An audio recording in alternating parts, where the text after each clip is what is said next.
Hey guys, my name's Ben. I just thought I'd do a little video for those who are new to Zwifting.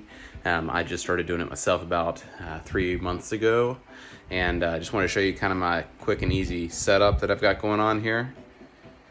See, I've got a Kinetic trainer.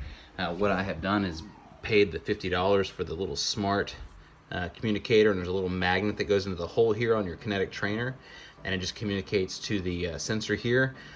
Once it warms up, it'll start communicating to the Zwift app.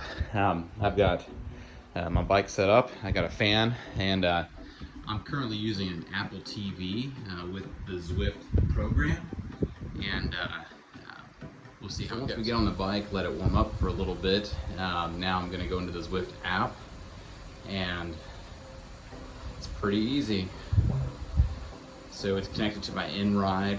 The InRide is not a controllable feature, so I usually just turn that one off. I don't think it really makes that much of a difference. And I don't use a heart rate monitor. I've got that going to a different device. And let's go. So I am using Training Peaks for a program that I bought off of there, and everything automatically loads in. It shows my Training Peaks custom workouts. And today's workout is an aerobic endurance ride, which is just a long, slow, easy ride. And let's start the workout.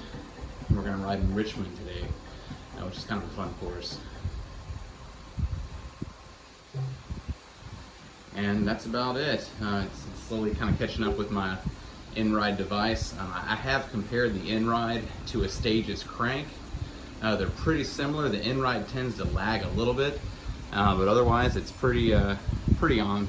Just has a little bit of a delay compared to the Stages, which would make sense because you're pushing with your leg onto the Stages crank versus the InRide basically being based on how fast the rear flywheel is spinning. So you guys have a good one. What the program does and some of the limitations of using a non-controllable trainer like I have versus a controllable trainer such as the Walking Kicker, where it actually adjusts the tension of your rear wheel and your crank to give you something harder to push against.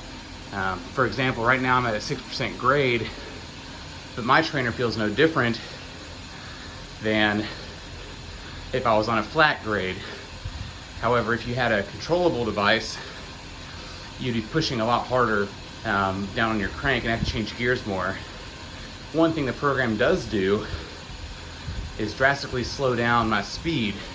As you can see, I'm only going 3 miles an hour, whereas doing the exact same power output a minute ago, I was going 20. So there are definitely some advantages of having a controllable device as opposed to just a power meter like I have.